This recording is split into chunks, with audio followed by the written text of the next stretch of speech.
Along with our next speaker, he and his daughter sang the national anthem at our first anniversary when we had 120 people here in 2.5 hours of absolutely pouring rain. He then went solo today to sing the national anthem at this rally. Please welcome back Rich Barron.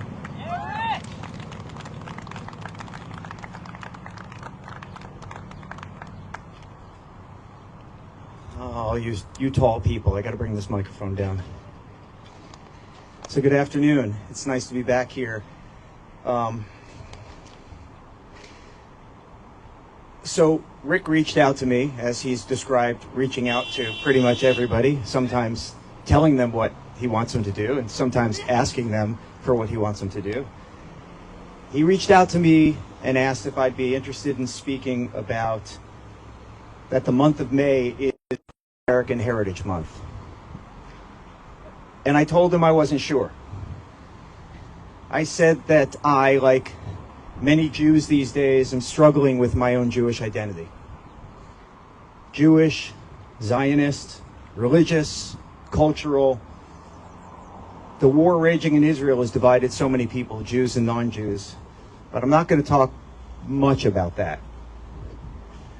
Honestly, in hindsight, I wasn't struggling so much with my Jewish identity, but rather I was simply afraid. Not a public speaking, mind you. That's not an issue for me. As Rick knows, I like being in front of people.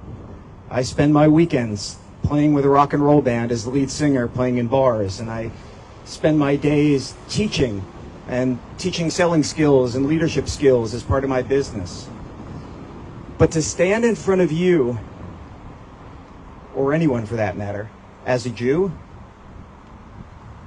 that's being naked and exposed. When you're raised Jewish, there are a few things that are drummed into you. First of all, number one, your life revolves around food and guilt. In some regards, Jews and Italians very similar. But seriously though, one major thing that was drummed into me is that the world is out to destroy Jews. So watch your back.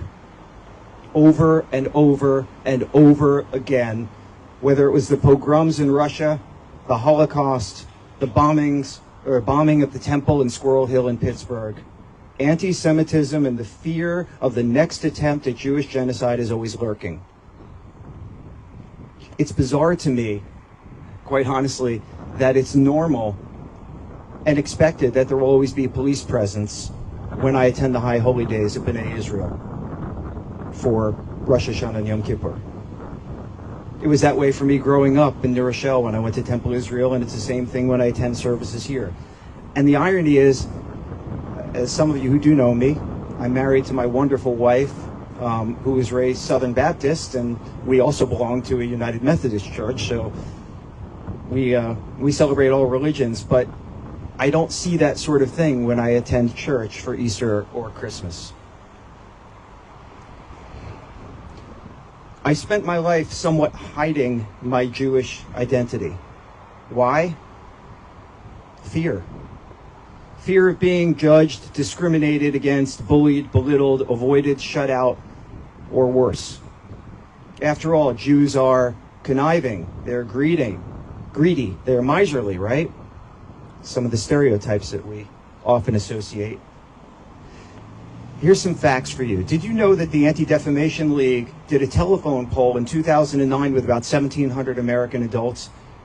And the results of that were that 18% believe that Jews have too much power in the business world. 13% believe that Jews are more willing than others to use shady practices to get what they want. And 12% believe that Jews are not as honest as other business people. Now that's a small sample, but if you directionally extrapolated that to the full population of the US of 332 million, give or take, you'd be looking at about 40 to 60 million Americans that feel that way. Jews make up only 2.4% of the population in the US, 7.6 million people. And yet 40 to 60 million potentially Americans have negative views about Jews. And I would venture to guess that those numbers are inflated even more these days with the war that's going on in Israel. So I hide out of fear. I don't go to lengths to obscure who I am. I simply don't talk about it. I don't wear it on my sleeve. And this makes me sad because at times it prevents me from truly connecting with people. Now, forgive me. I didn't mean to be coming to Justice Southbury and be a bummer here. So after all, Rick did ask me to talk about May being Jewish Heritage American Month, which was created, if you didn't know, by George W. Bush in 2006 to recognize the more than 350-year history of Jewish contributions to the American culture. So, for example, here are just a few names of Jewish Americans, either native-born or immigrants, who made amazing contributions to our country, to the world, or even to humanity. Some of them you will recognize immediately. How about Albert Einstein? Or the notorious RBG, Ruth Bader Ginsburg. Irving Berlin, one of my favorites because he's probably most famous for creating a song that's the exact opposite of Judaism, which was White Christmas. Mel Brooks, the Marx Brothers. How about this one? Jerry Siegel and Joe Shuster. Does anybody know who they are? They created Superman. Where would we be without Superman? Lauren Bacall, one of the most amazing actresses. Back to superheroes. How about Stan Lee? Where would I be without the Avengers or Spider-Man or the Hulk or Thor or Iron Man? Jonas Salk, right? We didn't have a polio vaccine without him. Bob Dylan, now as a musician, man, I don't know where I'd be without Bob Dylan these days. Good Lord, one of the most amazing lyricists that ever existed in music history. How about J. Robert Oppenheimer? Not exactly a positive, but what he did after he invented the bomb, if you saw the movie, which by the way I didn't, but amazing still what he accomplished and how it changed society. One of my personal favorites, as Rick knows, I'm a fellow chronically dejected Mets fan, so baseball, Sandy Koufax. How about Gloria Steinem? Huge in the feminist movement, right? Gloria Steinem founded the National Women's Political Caucus. Here's one for you. Sergey Brin. Does anybody know who he is? Co-founder of... I would Google him. He would Google him, and he would be correct. Co-founder of Google. Jerry Seinfeld. Come on. No more Seinfeld. 6 months. Steven Spielberg. Where would we be without E.T.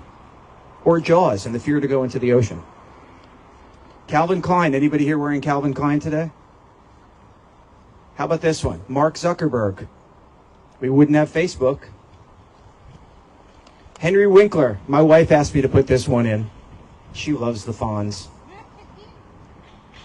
And here's one you may not know by name. He's not quite as popular. Douglas Emhoff. Anybody know who he is? He's the second gentleman, married to Kamala Harris.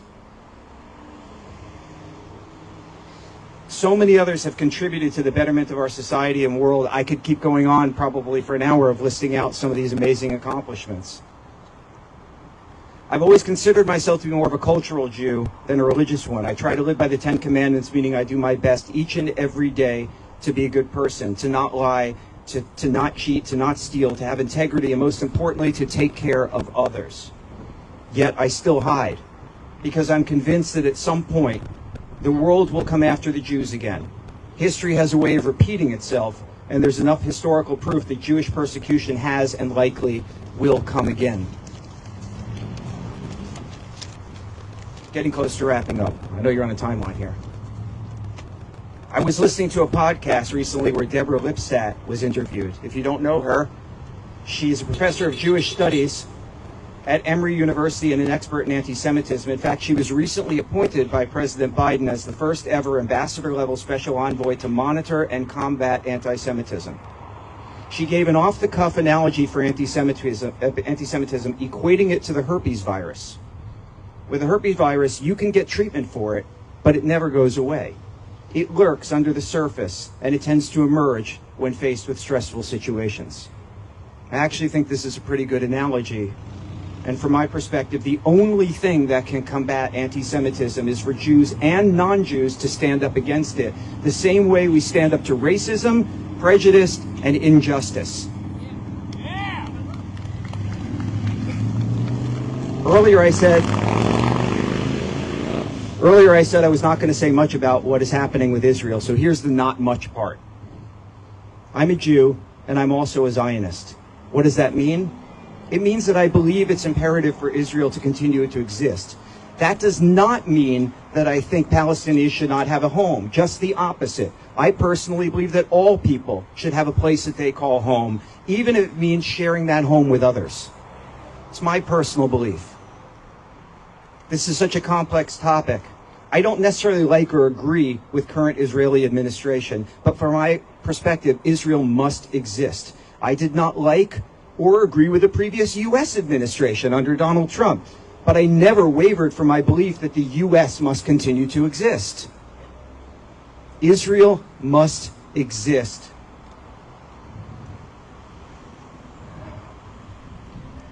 Because if it does not, selfishly, I have nowhere to go when they come for the Jews again.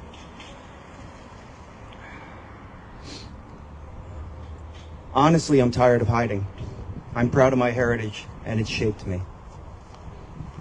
Happy Jewish American Heritage Month to you.